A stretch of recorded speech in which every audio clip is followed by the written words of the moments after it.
What's up with the children's? It's the Joseph Smith of expat relocation. Follow me into the desert. Dum dum dum. Joseph Smith was called a prophet. Anyways, so last day in Saigon, seeing lots of old friends. Everybody's coming over to say hello. We'll have you guys meet everybody, some of the previous customers, people we've worked with over the years. They're all going to be coming and hanging out today. Pretty chill day. It's going to be a little sad leaving Saigon, but we're looking forward to the next chapter. We're headed to KL. One of my favorite cities, fantastic fucking food.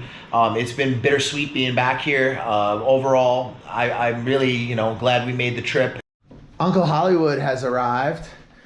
He looks pregnant. Got the bag on. Oh, what's going on? Big uncle. What's going on? Nomad University. Yeah, straight out of Tan Phu, son. Straight out of Tan Phu. I would have a gang sign for that. I don't know. I don't know how to make a pee. Wait a minute. Tan Phu. Yeah. That's what I'm saying. I gotta pee. We teach her the Englishes to the youngins. That's how we got our start, and now we're living up in high rises and keeping our teeth clean. Yeah, exactly. Yeah. Like every country I've been to, they're like, "You only speak English?" I'm like, "Yeah," because all the other countries is second language other than the Ukraine. It's Russian and Belarus. But all other countries' second language is American, so they study it all through school. Right. And better than here. Oh yeah, the English level here is the lowest, I think, out of Cambodia and Thailand. They were third highest ranked Vietnam for learning English.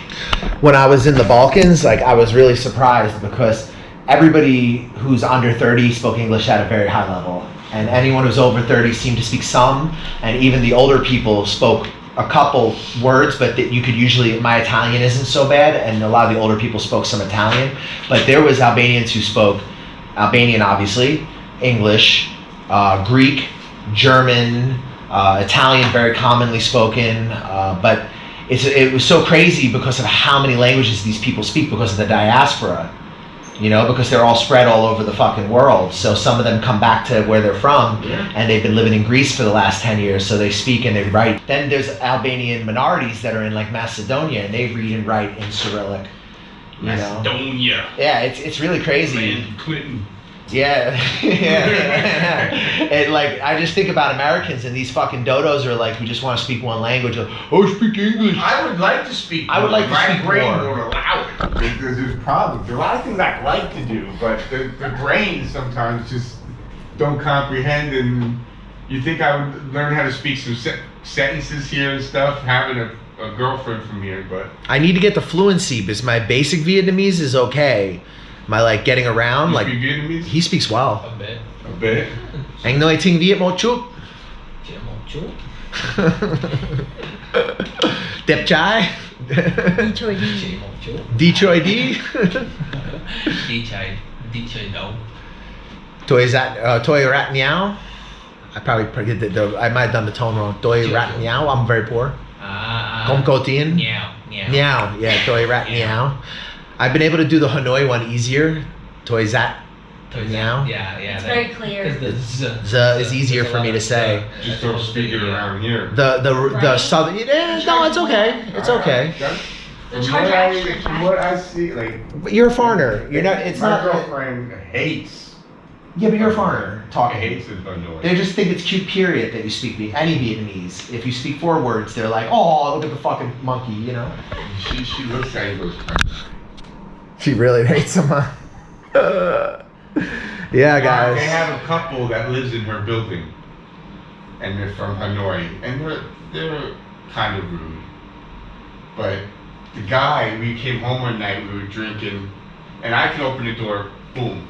The guy was on the inside, and he couldn't open the gate that goes into the building where you park all, and it's like a metal slide gate, and he's like, shh. For 5 minutes, I said, can I open it? She said, no. So for 10 minutes, this guy's like, oh, Jesus Christ. She's like antagonizing him. She's like, and then he finally, she goes, okay, open. And then I open it and she starts yelling at him. You don't live here, you rent here, you break that door, I kill you. Because she has a temper. And you know, guys, But it's funny, she wouldn't let me open it's true. The north-south thing is pretty gnarly, but us as foreigners, it's if you learn northern Vietnamese, they're not gonna bother you. They're just gonna look at you and be like, look at the foreigner. Because I had a teacher from the north, so we were learning both. And she says, generally speaking, if you can speak Minh Bach, most people can understand you because it's what's taught in schools. Northern Vietnamese is the proper Vietnamese, technically. That's if you watch any Vietnamese movies, that's the Vietnamese that they're generally speaking. Yeah, of course. TV, news, this kind of thing. Yeah, it's just if you technically want to be more understood in the South, you speak the Southern accent. That's the big thing. But when I was learning, I started with the Northern accent and switched over to the Southern so that I could be more easily understood. I just picked up the Southern on the street, learning from Saigon guys and shit. Di Tang, Whale Phi, Whale Chai, Ubin Phi, Ubin Chai. I had one guy who put me on the back of the bike, and we were driving for a pretty long ride to some school or something, and the whole way was the directions instructional. It was amazing. And since then I've always remembered. Like, he taught me how to say the cars, the bikes. He kept saying, auto, say mais, say dap, And I was like, fucking, I never forgot, he made me drill it the whole time. And it's one of those things, it's not so hard to learn because you're going out into the world every day and you're seeing it, so you can constantly make that same association, Yeah, that's why if you really want to improve and grow in a foreign language, you generally go to that country. No doubt. Sushi has arrived. This is my favorite sushi spot, Man Maru. I was very afraid they closed, but they're still there. That's takoyaki. So yeah, we got some. It's gotta be that one. Or this one. I mean, it doesn't quite matter. It doesn't matter to me. Yeah, Mishu, Okay, you know for it. these things. Just rip it out. You got two of the same thing, basically, or? No, I doubled up on one of your things and I got a salmon thing. Yeah. Oh, cool. That's Yeah, let me know what you think. I love this place. There we go. What's going on, boys? Okay, thanks in, mate. Yeah, good to see you. again. What's going on? It's been way too long. Come on in, please. We got Uncle Hollywood here, my boy Zach. We're just finishing up some lunch. Back in a bit. Yeah, everybody's here. So this is Aaron and Derek, and they are both white monkeys. We're all white monkeys. White monkeys in the That house. sounds like a radio show, two radio show hosts. How you doing? How you doing? You okay? How you doing? What's going on? Sweaty, but... You got some tiger? Alright, Aaron. Zach, nice to meet you, mate. Jeff. I know you, Jeff. Aaron, nice to meet you. Uncle Hollywood in the house. It's good to see you in person. Jake, I see you on chair or something. the screen. Oh, you guys could sit on the bed and shit too. I don't care. You can sit at the computer desk. Anywhere's fine. Don't worry. Mi casa, su casa. Okay, so this toilet, it's a shit. It has a shelf. It has a shit shelf. A shit shelf. Okay, so what's the purpose of the shit shelf? So you can see if your stool is healthy or not healthy, and that's how they judge their. This is in Germany. This is Germany. I'm gonna probably. Have you seen the shit shelf? Not aware of it. Okay, dude, I have not heard of You this. hang out with a bunch of military guys. Hey, Whoa, check out that website. Shit shelf and army guys. That's interesting. That would be prime for it. Is there like a handle where the shelf That'd be just prime for it. drops? So you No, just the water cruise. Instead of the flow goes on that. Yeah. See you, bro. Be safe. Yeah. Get home safe. See you, Zach. See you, bro.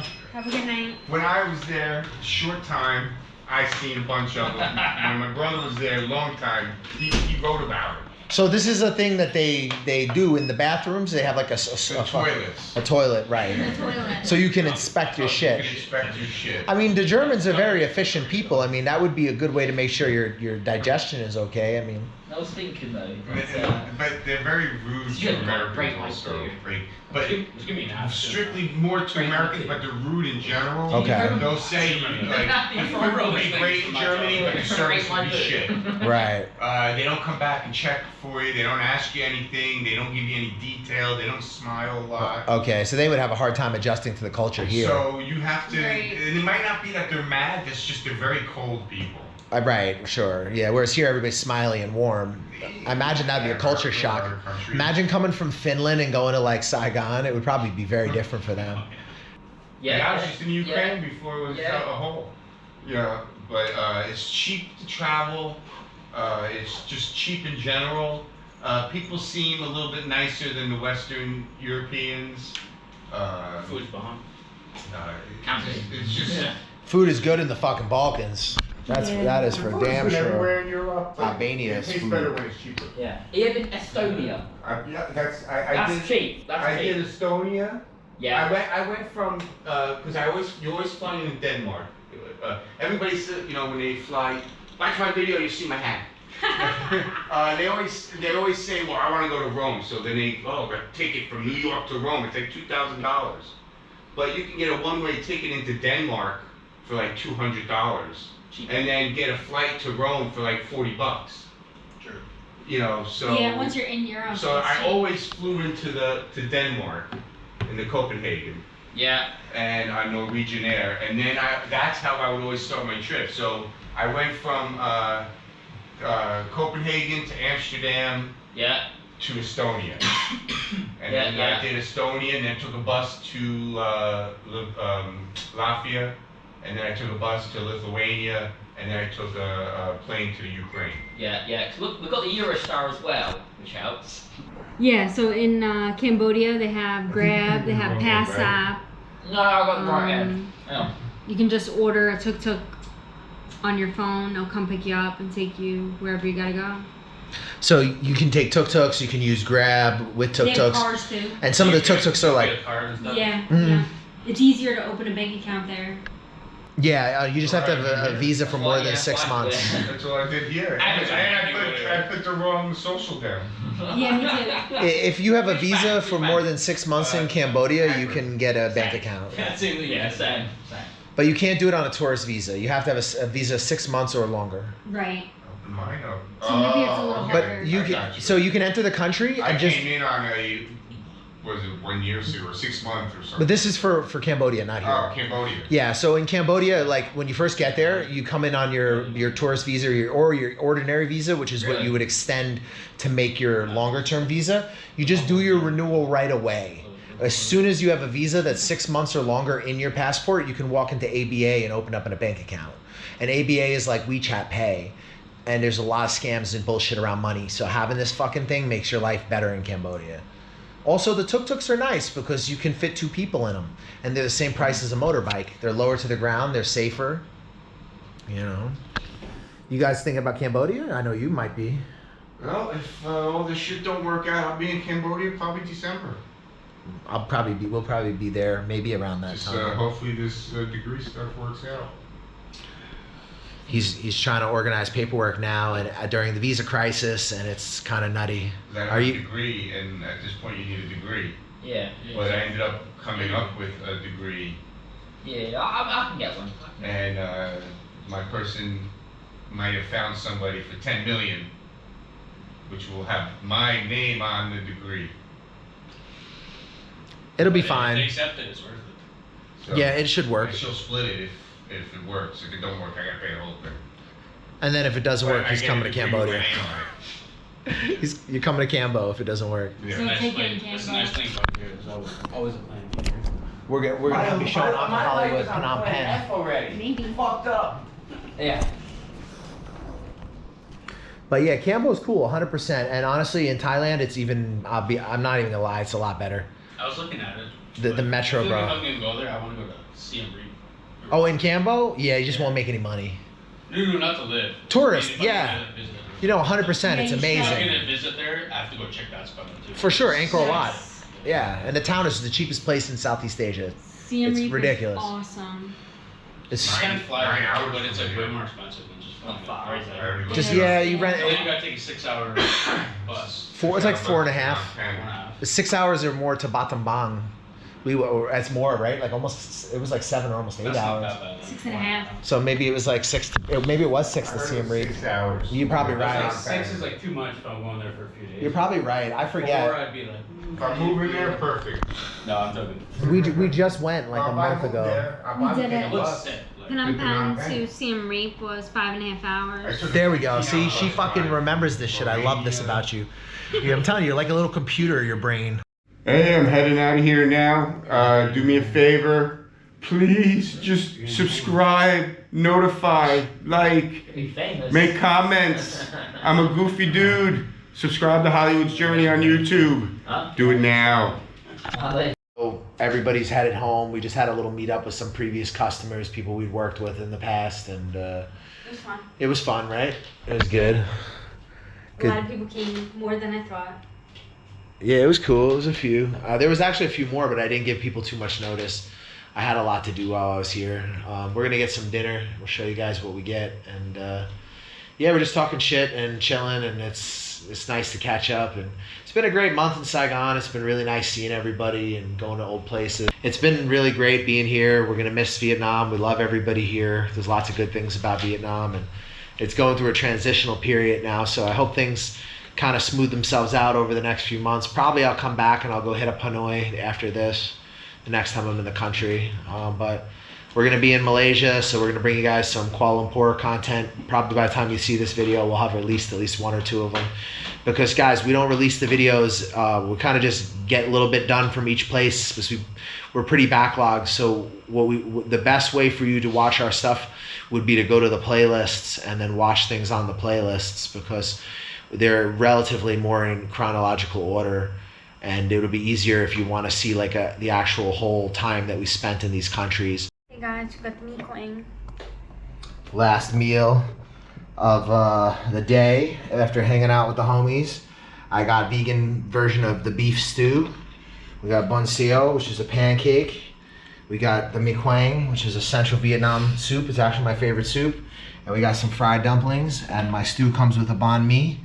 So it's a piece of bread. So yeah, this is the spread. It was nice seeing everybody, right? Mm-hmm. We got the homegirl coming by in a bit. I'll probably shove the YouTube fucking thing in her face. And we're gonna enjoy our meal. Look at this. Look at this spread. Boom, boom, boom.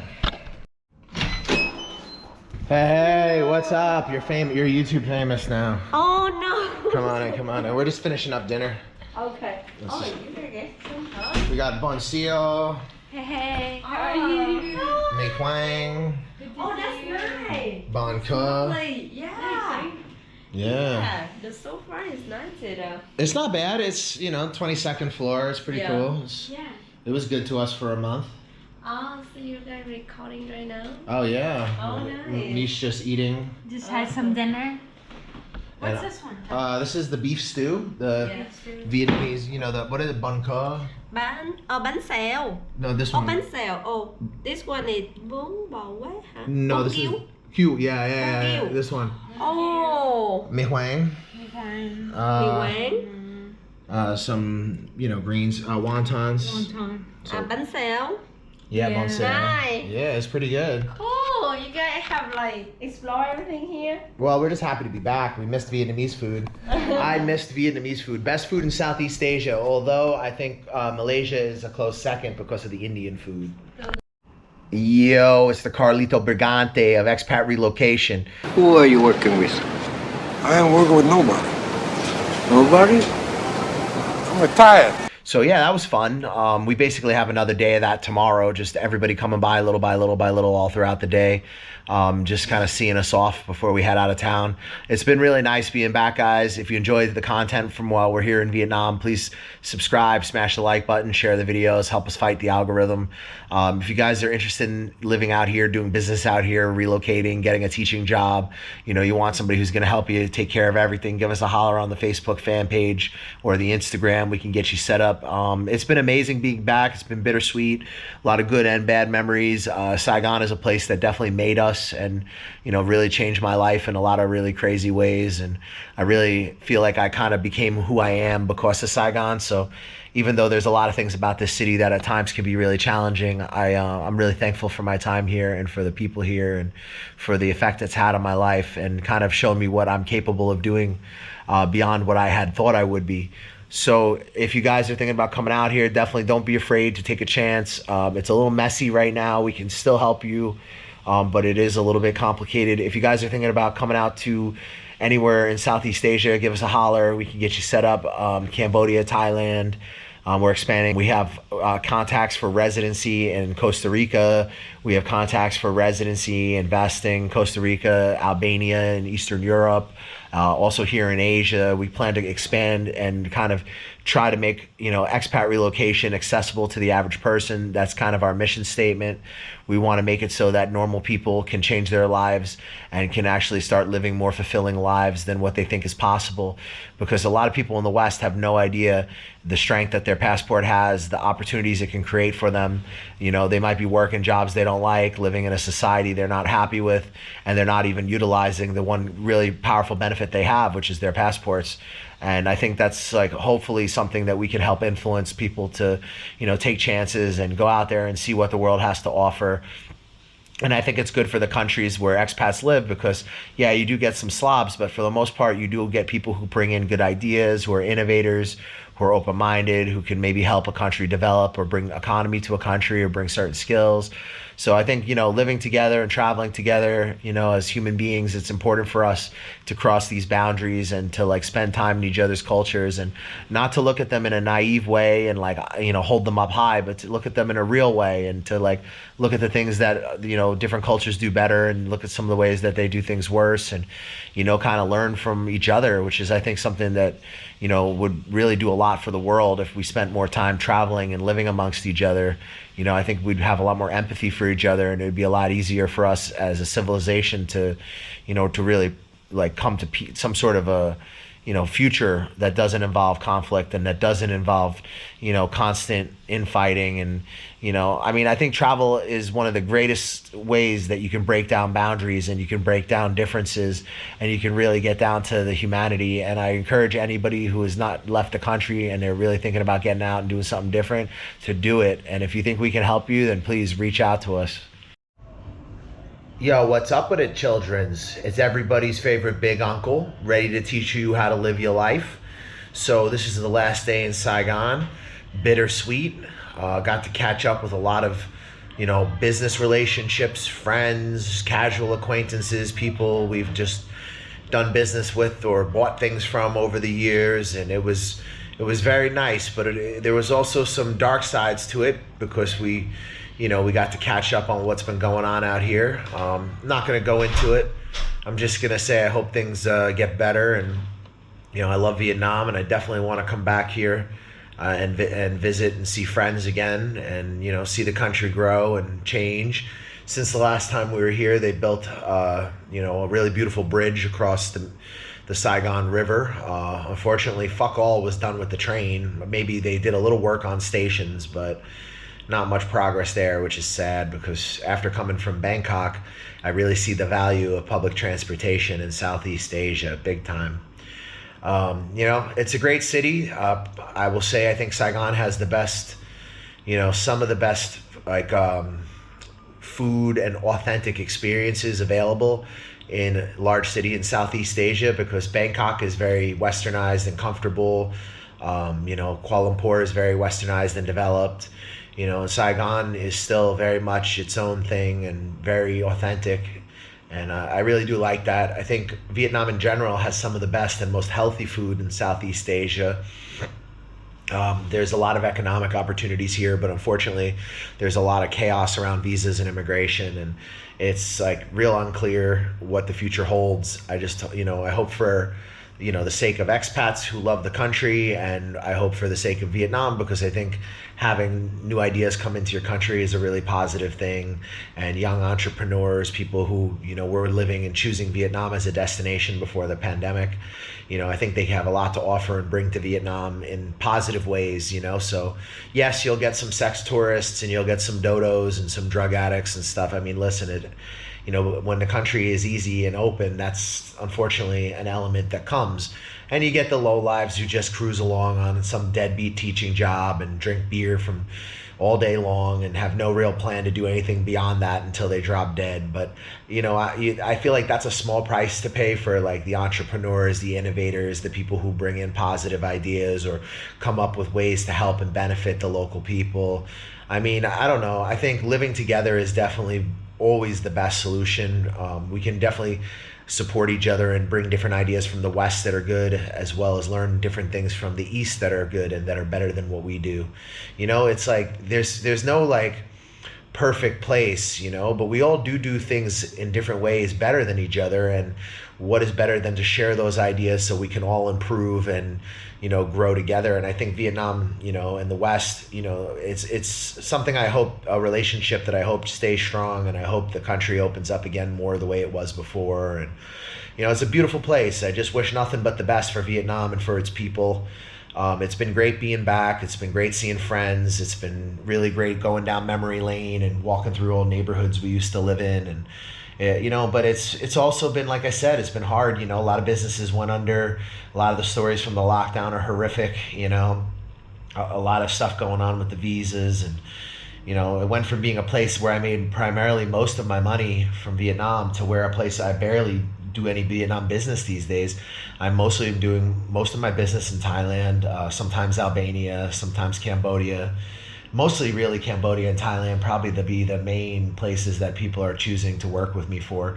But you know, I still every once in a while do Vietnam, but there was one point where it was like Vietnam was like the bread and butter of my business, you know, and I'm glad that I decided to kind of expand the business and expand my network and reach out to other countries, because you know, if you put all your eggs in one basket and the country starts to go through kind of a visa crisis and starts to close up or do things that happen like what has happened here, you know, then it's good to have options of other places where I can offer services, so I'm not just a one-trick pony, you know. And COVID was preventing me from doing that. So now that COVID, you know, restrictions have eased up and only a few countries even still have stupid requirements, and I think it's going to eventually disappear in most of Southeast Asia. It's just taking a while, and to one degree or another.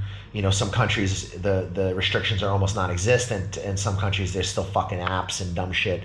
But it's like, it is what it is, right? I mean, you know, this is the time right now. Expand the business, grow, get out there, really take this to the next level, because for the last year it's been like stagnation, you know? I mean, I made a lot of money and I did really well in Vietnam, but I couldn't take it further, you know what I mean? And now I have this opportunity to take it further, and you guys can come along with me and you can see how we grow and see us put down our reputation in these new countries. And, you know, I want to be able to help people move anywhere in the world. So I'm building up my expertise, and I'm learning about how visas work. I'm learning about how opening businesses work, and not just, you know, in one country, but how they work in many, many countries, right? Like how to get residency in interesting places. I'm going to try to really take this to the next level, guys. So thanks for those of you who've watched us since we started in Vietnam.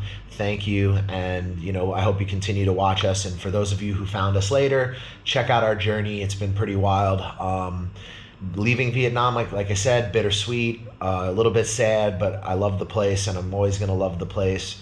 And it's got so many good qualities, but long term, I just don't think I want to live in a place with such big population and, you know, so many big crowded cities, and I don't get the right to own property or get residency, or, and, you know, it's just this perpetual outsider that you're treated like. You know, no matter how much you care about the country or want to support its people, like, you're just never going to be a part of the society. Even if you're married to a local, it's like your entire visa is just tied to them, and like you have no rights. You have no rights over your children if you have children with them. I mean, for me, it's just like, I want a country long term that we can buy some property, we can settle down, we can get residency, I can feel secure in my possessions, and that I have some basic rights within the society. And maybe if I pick up the language, eventually I'll be treated like a local, you know what I mean? This type of thing. You know, so Vietnam and really all of Southeast Asia, maybe with the exception of Cambodia, which is one place that is pretty easy to live and is starting to actually do some things to support the long-term expats, which is very unusual in Southeast Asia. That's a video in and of itself, guys, so we'll save that for another time. But there is some, you know, most of the countries here, it's very hard for you to really ever be part of the society. Whereas, you know, when my time in the Balkans, I definitely thought that if I picked up some of the language, it would not be so hard to just settle in. And it's not just about physical appearances, it's about the perception of the society, whether or not, you know, they allow you to eventually become part of the society. Like, you purchase a property that gets you residency, eventually you can have a passport, you can be, you know, you can pick up the language, you can acclimate, you know. And here, even if you speak the language fluently, I mean, it doesn't matter. you'll never, ever be part of this society, really. So that's what prevents me from making anywhere in Southeast Asia my long-term home, honestly, guys, I think, you know. But it's a great place to do business, a great place to make money. And if you don't care about that kind of shit, then this is the sweetest place in the world. I will do lots of updates on what's going on in Vietnam. Probably do a live stream, so you guys will have a chance to hear about that probably before this video comes out. You'll have an update on what's going on, and you know, this will be old news. Anyway, thanks for listening. Subscribe and share. We appreciate you guys. Smash the like button, comment. Thanks. Brush your face and wash your teeth, son. Hey, what's up? I'm D from Canada.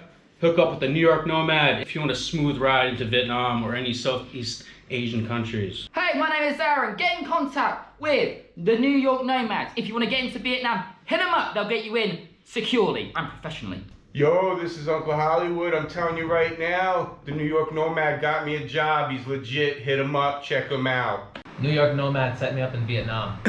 Yo, my man got me a job. Come to Vietnam. Hey, what's up, guys? You thinking about coming to Vietnam? You're not sure where to start. You've heard a lot of things online. You don't know what's true. You don't know what's not.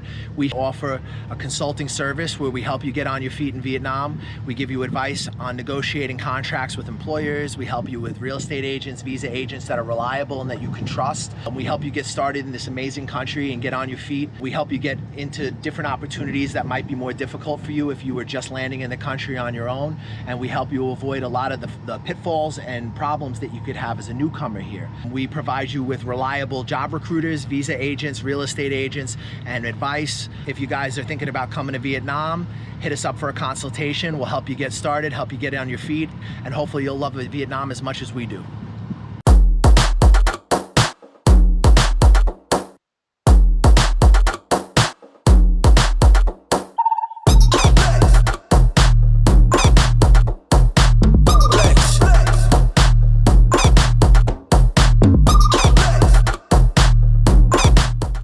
Are you thinking of living, working, or investing in Thailand? Thailand is an amazing country that's more open than it has ever been before. They're a country that's looking into the future and doing some really radical things. It's an amazing time to be in Thailand, and there is a tremendous amount of opportunities for somebody who has an open mind. Who you deal with in Thailand will determine your experience to a great extent. If you do business with the wrong people, you can end up losing money and even in legal trouble. We have the contacts that you need to help you get on your feet in this amazing country and avoid all kinds of drama and problems that could come about by doing business with the wrong people. If you're interested in investing, working, employment, contacts for visas, contacts for housing, contacts for real estate, we got you covered.